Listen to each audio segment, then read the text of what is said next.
casual sort of like Welcome, folks, Footy, Forest and family, to another episode. And we're just waiting on Michelle, who's been stricken by the storms up in her beautiful home in Hillsville. So she's got power outages and all kinds of things to deal with, but we hope that she'll come in shortly and join with me and our guest today, Tony Bartlett and Gary Morgan, two of our leading fire experts in Australia, which is handy because we've got a lot to talk about in the fire space. It's a bit going on there. We're seeing some fires already in the Grampians after everybody was predicting it was going to be a fire-free season almost. Did you see that, Gary? Certainly here in Ballarat, where I live, the smoke from the Grampians fire is drifting right across here at the moment. So just a typical scenario post-fires. The smouldering goes on for quite some time and the smoke drifts quite a distance. We also have fires just south of Ballarat and around Scarsdale, Smythesdale, and the wind was from the northwest blowing it all the smoke down as far as Geelong. So certainly impacting a lot of people. Yeah. Well, it's not as bad as we were expecting. I guess everybody was talking about a hot, dry summer this year, but there's sort of eventuated. A bit of climate change happening there, do you think, guys? Or I've been pretty fortunate to get the rain, but that's what climate change was supposed to do, is bring more episodical events. And that's clearly what has happened when we've been getting these thunderstorms, summer thunderstorms, when we don't normally get the heavy rains. We've been fortunate that even though there's been lightning, there's been rain this time. The rain wasn't as strong and nor as widespread, and so the lightning did cause the fires in Western Victoria.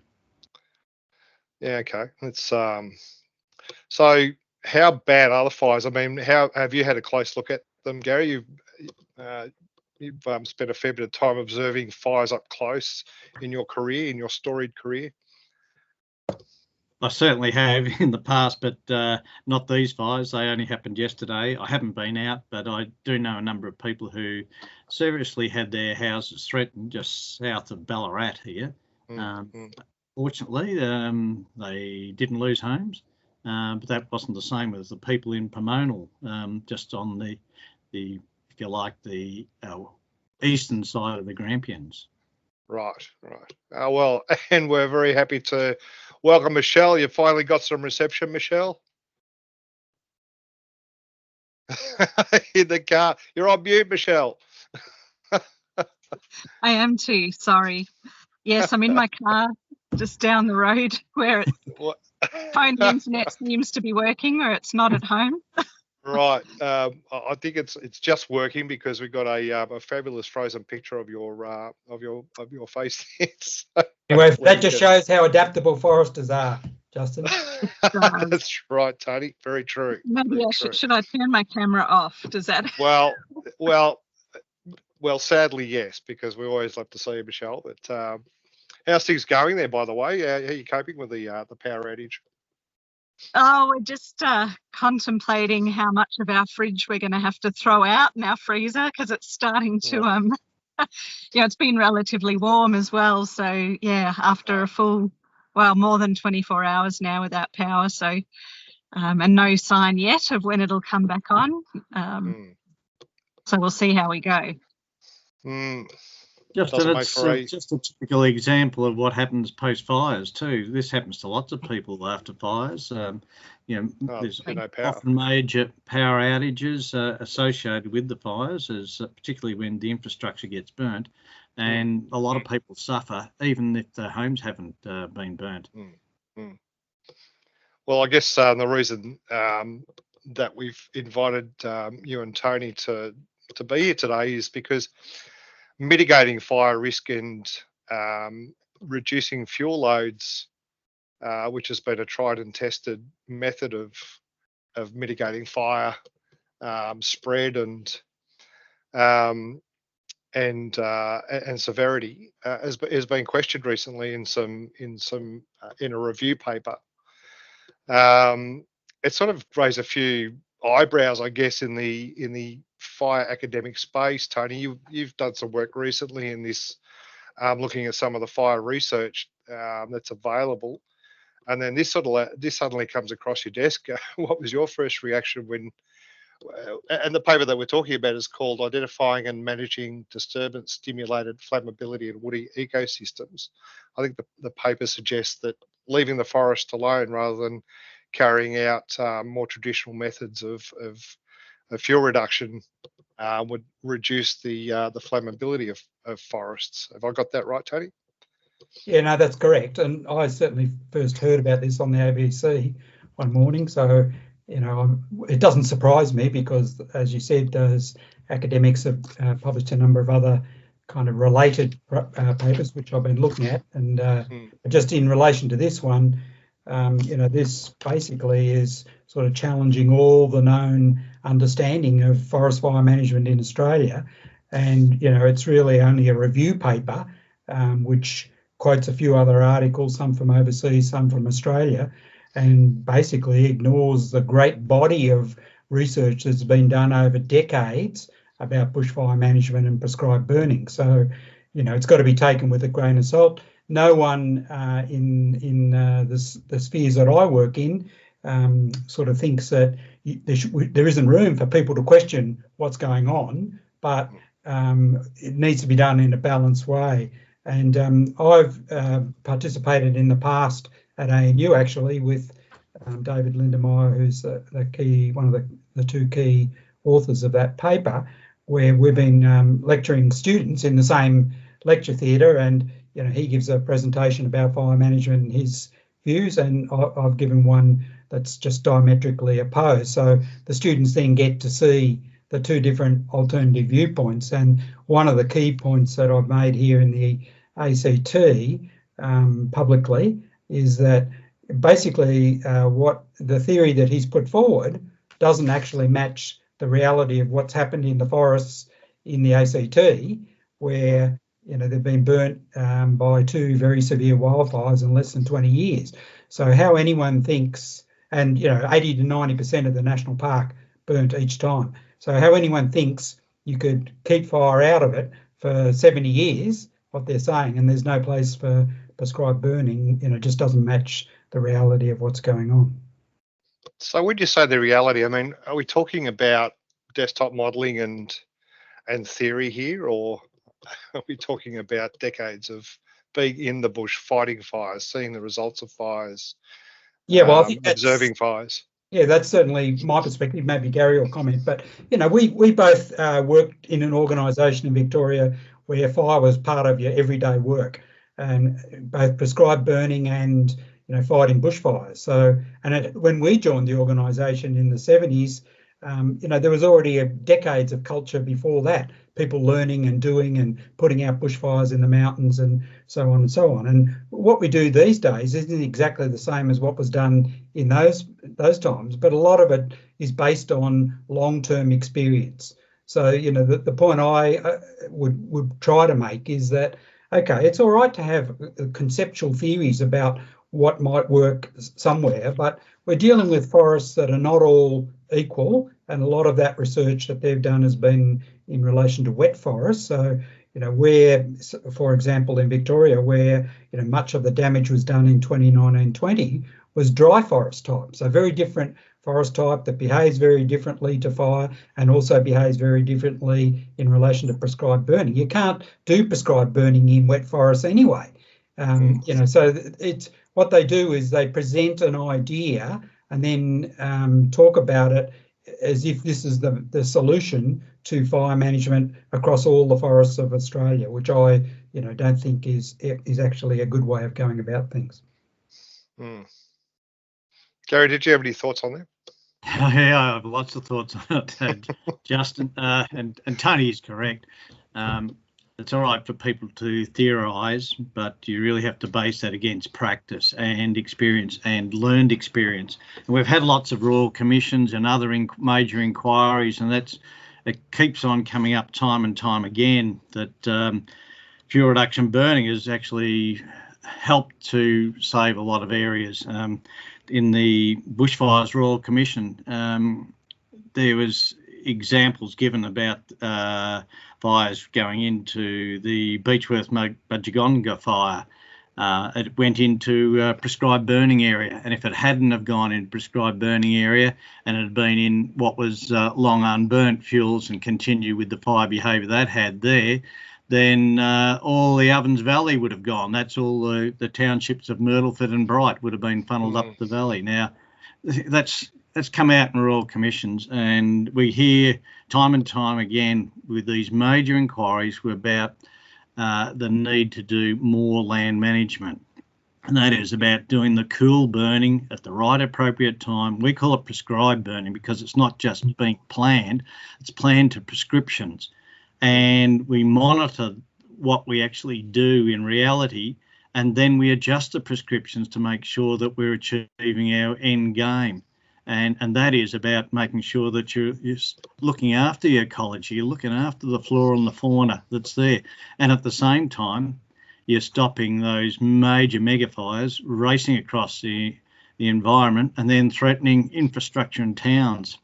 The Royal Commission also came out saying that if it wasn't for the prescribed burning, then major infrastructure such as telecommunications, which Michelle's suffering from at the moment, power outages, which Michelle's suffering from right now, those sort of things are the reality of what happens if we don't do that. And it's just one of the tools. And we're not saying about you don't have the use of aircraft and that, but aircraft don't put out fires. People on the ground do.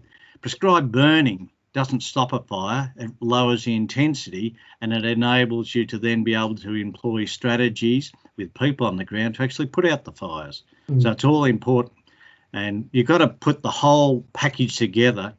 And quite often we have people who will just say, they'll focus on one area and say, we've got to go to more aircraft, we've got to use drones or artificial intelligence. Well, you can, and they all do it, but they all have limitations, and you've got to base what you've actually got.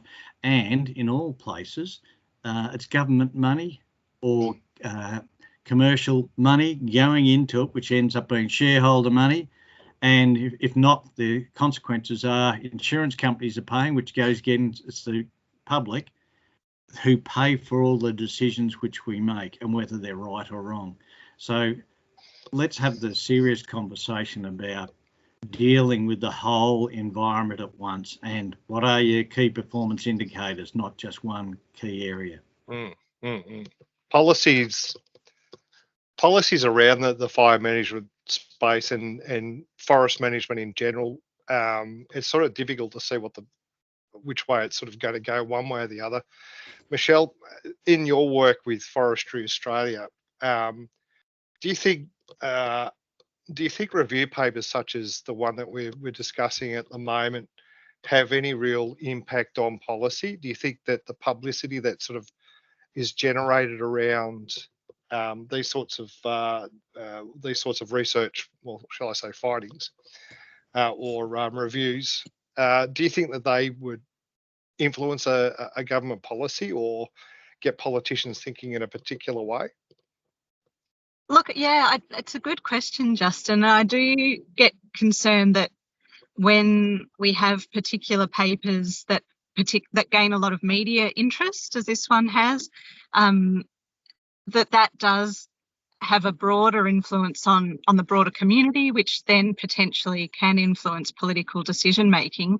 And so I think that really is a problem because it does sort of elevate this as a single voice and a single view. And I wonder sometimes whether, I think the media doesn't do a particularly good job at capturing the broader range of views that are out there. And I do get concerned that that similar kind of lack of a broader view gets through to some politicians. But that's where, groups like Forestry Australia and individuals such as Tony and Gary with all their experience and in their various positions, just talking and communicating and through the department heads and all of that we keep reinforcing the broader group of views that are out there. But the other overlay to this, which I think is influencing particularly within our government departments, is the fact that we're now seeing the rise of litigation around some of these issues, and those law cases are,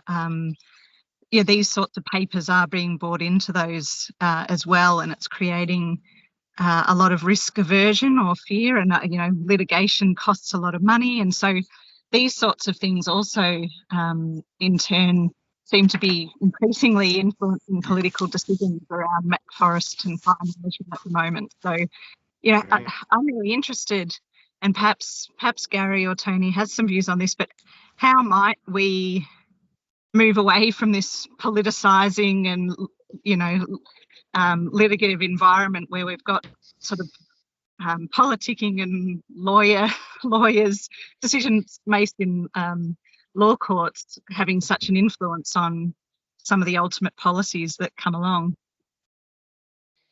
I've worked in policy space quite a bit in my career, and I'd just say that at the moment, there's been some good work done in the past, including the work that the various fire experts around Australia did to develop a national bushfire policy, which Gary can talk about, but also that Forestry Australia has done to. We'll talk about that in a moment. That's important. And then with Forestry Australia's through the work of Kevin Tolhurst has developed, which you've probably also got in front of you there, Gary, I suppose, the key performance indicators for that. Yes. But if we reflect on, there's always been a lot of debate about how forests are managed, not just in relation to fire, but more broadly. I'll put a link to it on in the comments on the so people can get a good look at that, Gary. And all of that came to a head in the 90s, and that's probably the subject of another separate podcast. But the outcome of that was that there was a national forest policy developed that was then signed on to by the Commonwealth and all the states and territories and by representatives of local government. But that document's now 30 years old, and part of the problem is that when the good work is done, say on bushfire policy, it's not got a home to fit into at the moment because the higher level overarching policy is pretty silent on that particular topic. So that's something. And I think the other point which I'd like to come back to once perhaps some other people talk about the policy bit is that all of this issue also ignores completely a really important aspect of Aboriginal fire management in Australia. And so when you talk about debates and courts, I think that what we need to do is help the community understand that the environment is changing because of climate change, and that's having big impacts on the flora and fauna in the forests when they're repeatedly burnt at high intensity. That we need to try to capture and work with Aboriginal people to try to figure out where we can implement more of the practices that they did, which in some ways are very similar to the concept of prescribed burning, that the scientific practice that's been worked out by bushfire scientists over the years. So they're not diametrically opposed. What we know is we need to get more fire in the environment. But I wouldn't mind just a bit later if we talk about Aboriginal fire management a bit as well. Yeah, of course. Yeah.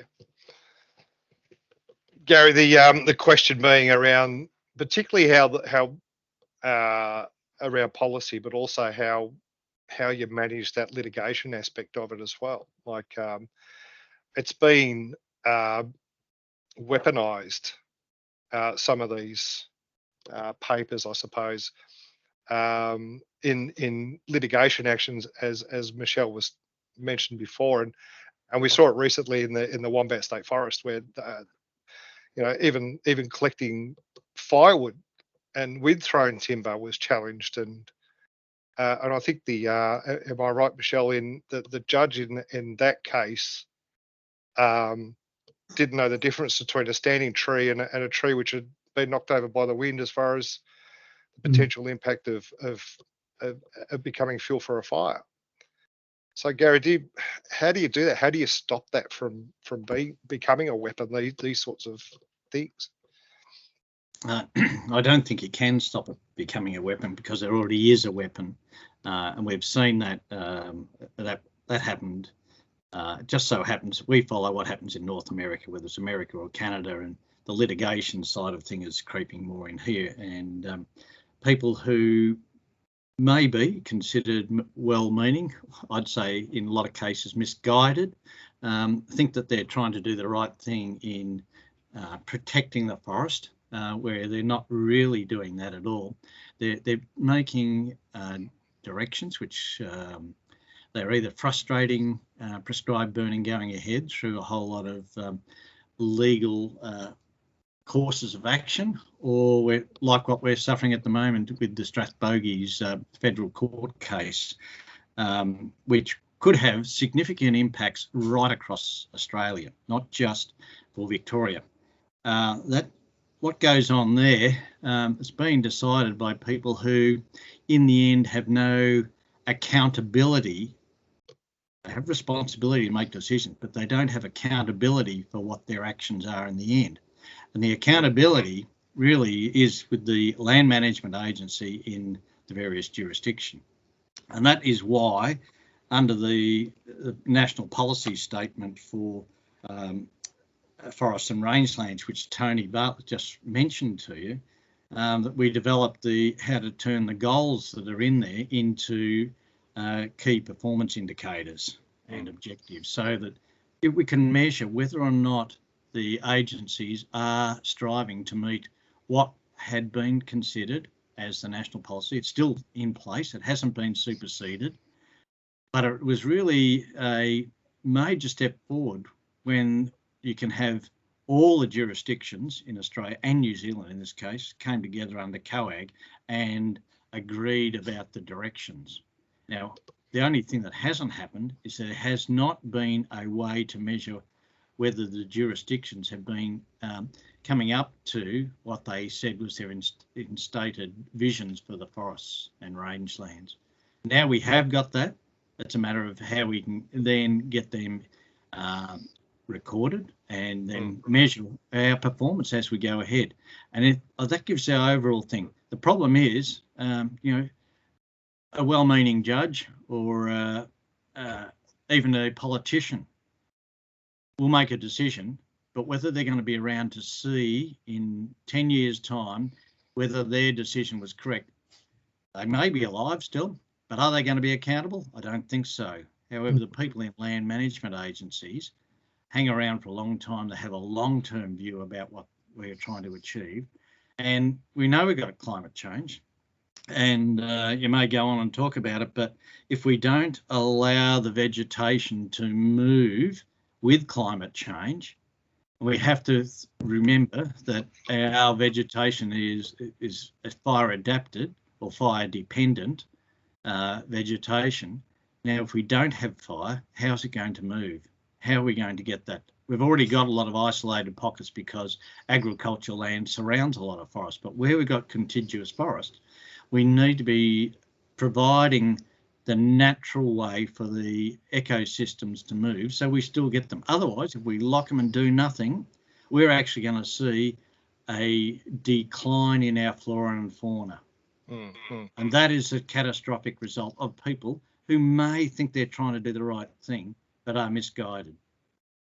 So coming back to Tony's point earlier about Indigenous land management, is that what you mean by when you say moving it? Like, is it that level of management? Have I got that sense of what you were trying to say then, Gary? Well, prescribed burning is really replicating in a more scientific manner what the Aboriginals did with their cultural burning in the past. Now, given that the Aboriginal, and so right at the moment, there's Aboriginals who are doing a lot of burning, and they're doing it for climate change benefits and getting funding for it. That's in Northern Australia.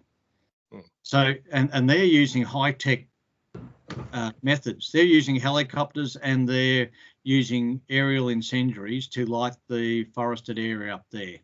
And here we are down in Victoria thinking, hang on, we can't use technology to do these things. Well, come on, let's move with the times and let's employ the best way to manage the ecosystem. Have we come, is it the more enlightened we become, the more backward we become? Is that what we're sort of seeing in I think, Victoria?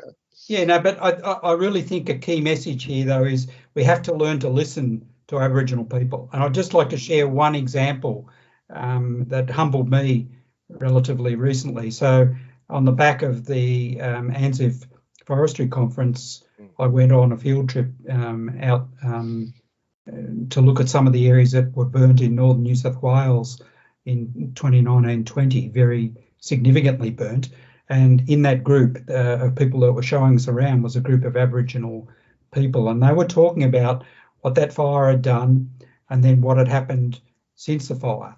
And an Aboriginal elder started by saying, this forest is now so dense that emus can't run through it anymore. And he was saying that in the past, the forest was much more open. And so when he was quizzed a little more by the group, who were mainly scientists, he said that, well, what we used to do in the past, after a bushfire in the summer, the following summer, we'd go in and back into the forest, and there'd already be quite a bit of grass regrowing, and we'd burn that grass in patches in the summer, and by doing that, we would kill some of the regenerating eucalypts and wattle trees. And now, this is where he got this clash between rules and regulations with kind of Indigenous knowledge and practice. So the rules in New South Wales say that no matter what, once an area's been burnt, you can't, in that forest type, you can't go back in before 7 or 13 years, depending on the actual forest species. And so you can't do what they used to do, and you end up with this impenetrable wall of regenerating trees that are just so dense. So, I think that the point is that we all need to actually find opportunities to go into the forest with Aboriginal people and hear their stories, and then figure out, well, how can we start to do some of the things that they used to do, at least trial them. We're not going to be able to roll this out across every square metre of forest overnight, so there's plenty of chance to trial some of this stuff and work in a collective way with Aboriginal people. Yeah, just driving up the coast to Eden and a bit further north. I mean, the regeneration is just so thick, like the eucalypts and wattle that you see from the road as you're driving up just south of Eden there is amazing. It's just as you describe, and you just wonder, like, what happens to that? Like, if you just let it go, as the suggestion is, what happens to that? Like, is that going to create a healthy forest? It'll get burnt again. We know that in those forest types. It'll be reburnt probably within 10 years, the way the climate is now, and it'll burn hot as hell because it's got the ladders to get all the fuel up into the crowns of the trees. Right. Have you been into an area which has been so razzed by fire that I remember Peter Rutherford? I don't know if you guys know Peter Rutherford on the South Coast. Peter's a forest scientist as well, and he was a forester with the woodchip mill in Eden where I met him, and he was describing to me what it was like to go into a forest, and the way that he described it had the piss burned out of it was basically his colloquialism for that.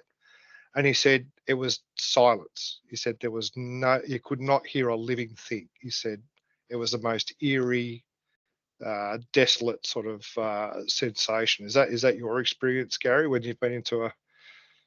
Certainly, going into King Lake after the Black Saturday bushfires was horrendous, and it was dead quiet, and it was very eerie. So I agree with what Peter had said. And it's at those times that you realise that, look, any adverse environmental impacts associated with periodic fuel reduction burning pales into insignificance with the catastrophic environmental and human impacts that occur when long unburnt forests carrying huge or heavy fuel loads are incinerated on the hot summer days. We know those fires are so intense, they incarcerate everything. And not only just the trees and the animals, but they have an impact on the soils as well. And then when usually we get heavy rains following those situations, and then we have huge erosion. And then it makes it even harder to try and get the forest back to what it was beforehand. So we do know that history's shown it every time, let alone the poor platypus in the streams, because all the sedimentation comes down and you lose all them too. So the impacts are quite significant, and you've only got to see what happens with the huge runoffs after major catastrophic fires and they've gone right across the landscape, got huge areas impacted. Whereas if you have prescribed burning to reduce fuels or ecological burns in the area, you actually get that patchiness through the forest. And when you do have a major fire, and you still will get major fires, but they've got areas where flora and fauna can recolonise back into it.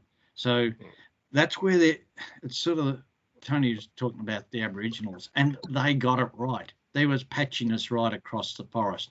And as a result of that, you've got the beautiful forest we've got now. Now, here we are coming in, so-called managing it, and our management is to sit in an office or in an air-conditioned location and think that we're doing the right thing by not allowing anybody into the forest at any time or managing it. Well, that's certainly the wrong way to go. So, policy needs to look at not only just what we know scientifically at this stage, and it keeps improving as time, and that's why scientific debate's good, but it's then got to be balanced out with long-term lived experiences and how best to do it, and monitor, continue to monitor, and then come back, and those KPIs that give us a way of monitoring all our forests and national parks, crown lands, and we should be doing that right now. Where's the disconnect? I mean, we've had numerous royal commissions into major fire events. Your work with the late Kevin Tolhurst in putting together the KPI work. Is it getting picked up? Are governments listening? Are they, or are they still dithering around? Like who wants to take responsibility for it, or where is that disconnect? Like what's happening at that policy level? Okay, that is a big question. Where is the disconnect? In 25 seconds or less. Well, you've got to go back and ask the question: who's accountable, and are they being accountable, and how are they being brought to account? And at the moment, I'd have to say, unfortunately, not every organisation that has responsibilities to do it is being brought to account. There are some that are doing a very good job. And the good work that Kevin Tolhurst did in regards to the key performance indicators was giving a way to help all agencies become accountable. So I'd just say, rather than knocking anybody and saying, no, you're doing a bad job, I just encourage them all to pick up and do the responsible job. Is that happening? Like, who's pushing that? Is it, how can we get that to happen though? Like, where's the conversation, Tony, or Michelle, how do we start having those conversations at that level? Michelle, you have a contribution. No worries, Tony. Well, look, it's really about getting in the ears of key decision makers, and that's what we've been trying to do. I was really privileged to have had the opportunity to go to Canberra with Kevin Tolhurst before he passed away, and we went around to department heads. We visited politicians' office and others in the National Emergency Management Association, and just talked about all of what's been discussed today. We raised the key performance indicators, and we were probably a bit disappointed that people that we thought would have been across it weren't really yet. So it sort of also shows that you can't just assume that people know what's there and what's available. You just have to keep having those conversations and raising it to get that into sort of front of mind for people, I think. And so that's where those building relationships and having the conversations is so important. But I think, it is right that we need to increase accountability. But I also feel like, increasingly these sorts of tools are what people can then hang their hat on. I think people do get concerned that if things go wrong or, royal commissions or whatever, they're going to be hauled over the coals. Well, if you're using tools like these key performance indicators, if you're being accountable, then that's something that you can actually hang your hat on and say, well, look, this is what we did. So that's where they're so important. And I think that's also that continuous improvement, which has been touched on as well. We need to be not only do our natural ecosystems need to be adapting and evolving as climate change impacts continue to create changes in our environment, but as people, we need to be able to continually adapt and evolve. And that's where that being accountable and doing the monitoring and follow up and being open to change and learning is another big part of the story, I think. Now, I think there's one other important issue that, Justin, when you're talking about where's it gone wrong or whatever else. So if we go back to the time of the National Forest Policy, or even the National Bushfire and Range for Forest and Rangeland Policy, when those two things were developed, there were ministerial councils, and they used to like have an environment council and a forestry council. And then underneath those, there were senior officials. So the senior most person in each state and territory under each one sat on a policy body, used to be called a standing committee. And then it became, the Forestry and Forest Products Committee. And then underneath that, there were subcommittees of experts who developed policy in a collaborative way with an Australia-wide focus. And then that fed up through that system to the ministers. And the policy that Gary's got there was actually signed off by all the first ministers around Australia.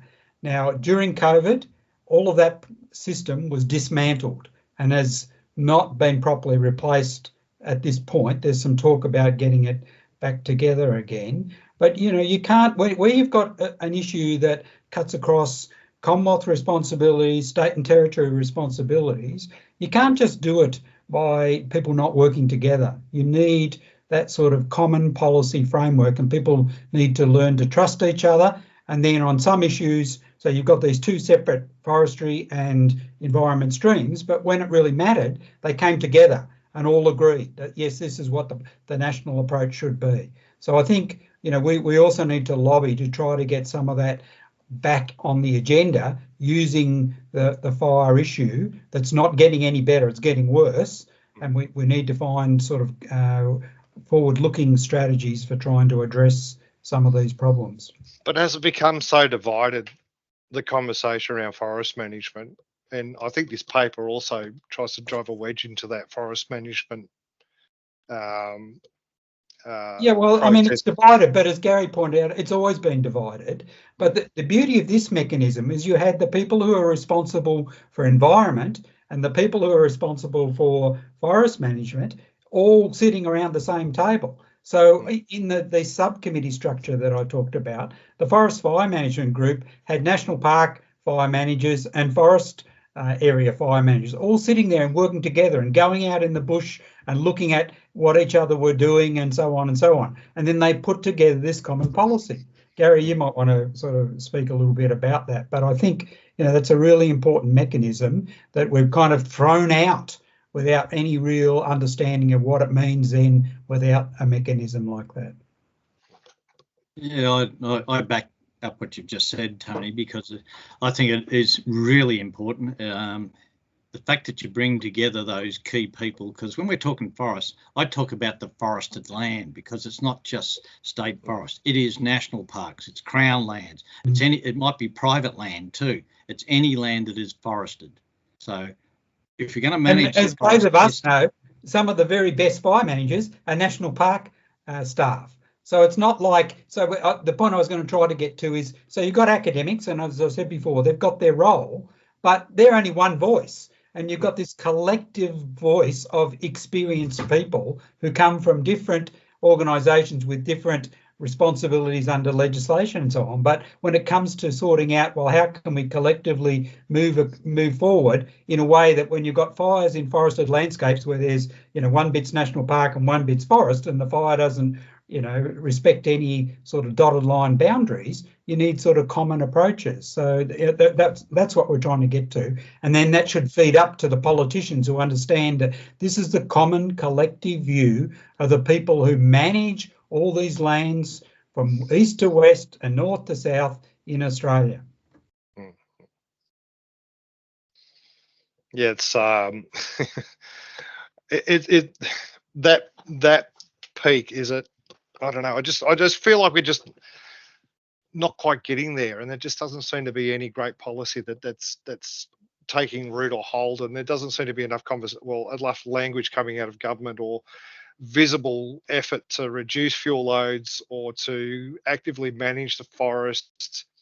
And there just seems to be this downward pressure on practice which do offer some sort of management, and I'll put the timber industry into that group. It's something. It's not, it provides timber products, but look, if you're going to look at a forest management approach, you probably wouldn't just rely on that, or even think that might be a solution per se. But there just seems to be this stepping back away from it rather than sort of addressing the issue, I guess is my sense of it from outside a world that you guys have both been very close to, and Michelle as well, in that academic and political space. Am I wrong? Am I not reading the room right? No, I think you are. Look, in the past, all this has gone up through the minister responsible for agriculture, if you like, because that's where it was seen as forestry. But this has a bigger impact on the environment.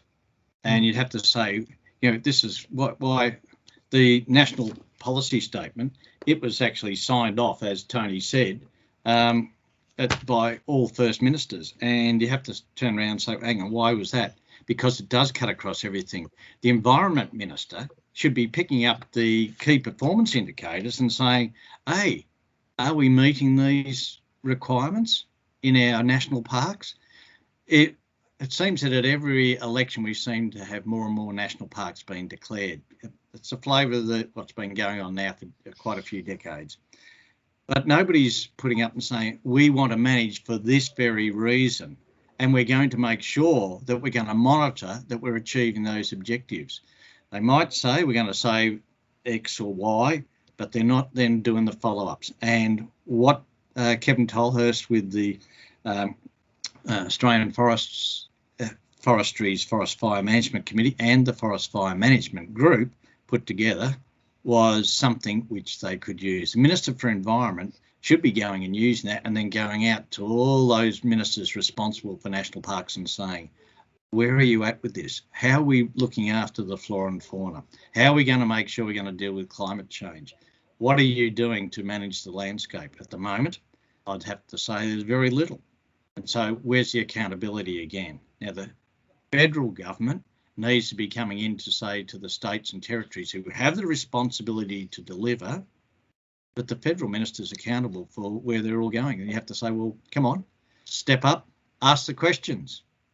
Well, I see that there's a new CEO for Australian Forest Products Association who comes out of a political background. And I know that forest management is something that that association has been looking into as well. So maybe we'll see that as another pressure point in trying to get some effective management going on in our forests. But anyway, I hope that it sort of starts to get some cuts through. Check out those KPIs, or and there's somebody there holding them to account, I guess is where I was going with that.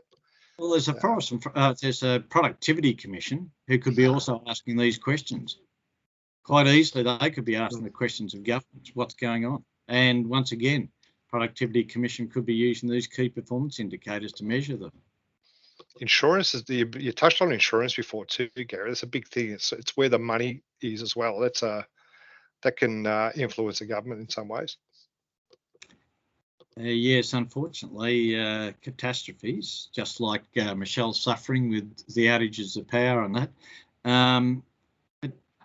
While the insurance companies pay out a lot straight away, they actually increase their the costs premiums for all the consumers, and they still make a profit.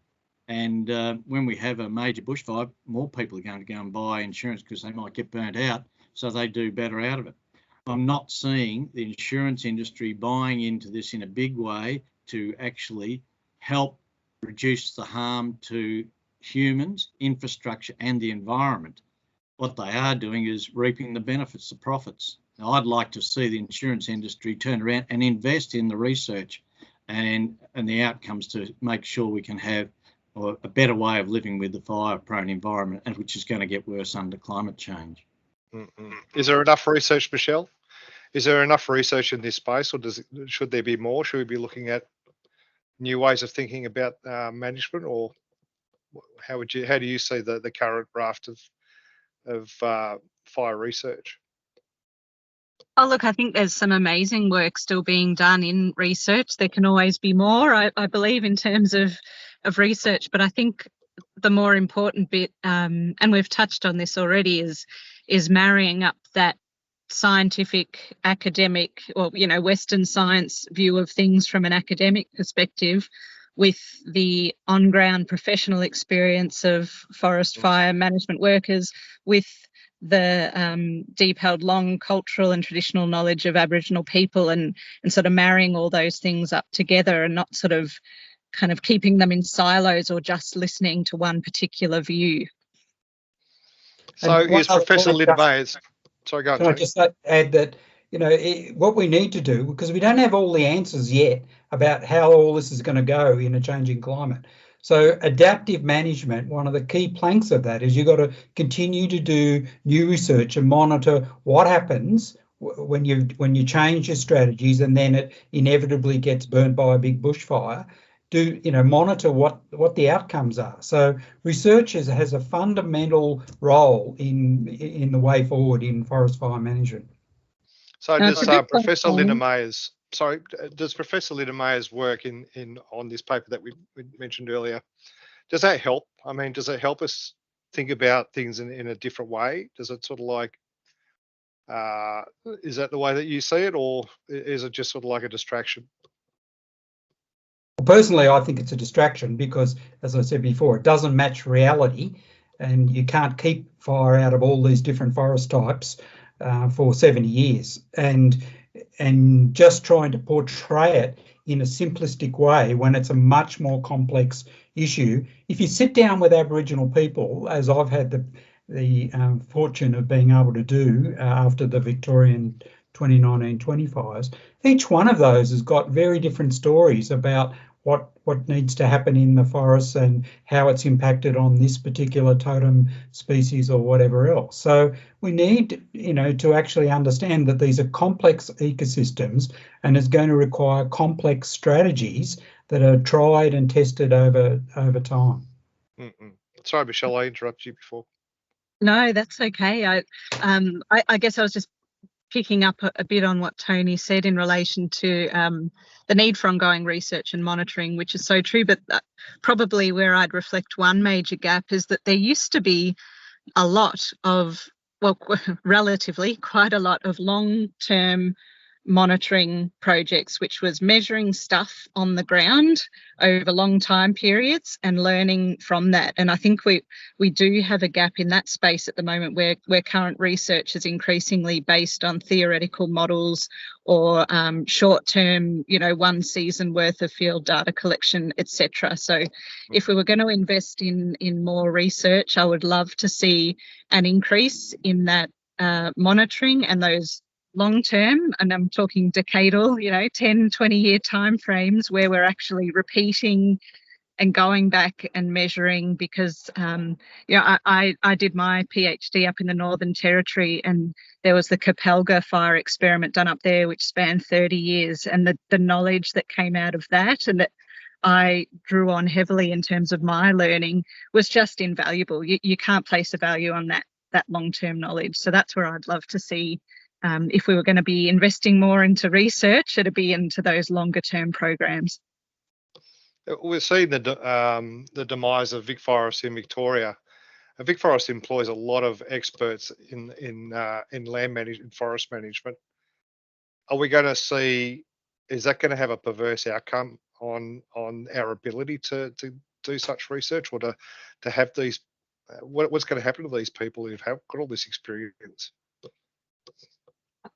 Gary, have you got a thought on that?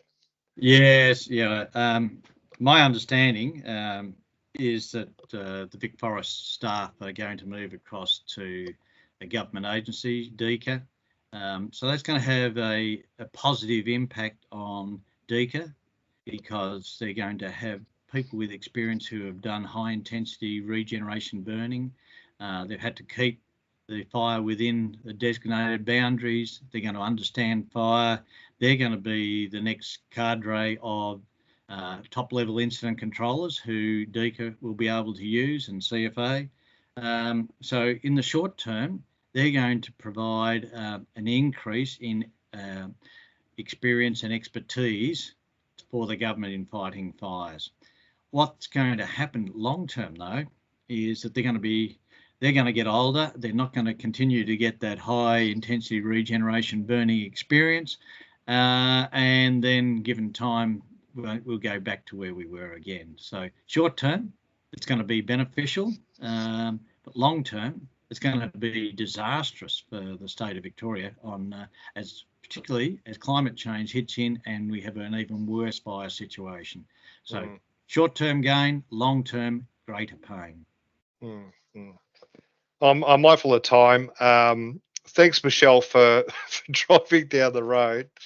It could have been a lot worse, Michelle. I had my video on. It could have been, your power could have gone out when the Super Bowl was on. That would have been even more disastrous. It would have been for me because big 49ers fan, as viewers know. And you wouldn't have had to cry. What are you worried about? That's true. I would have.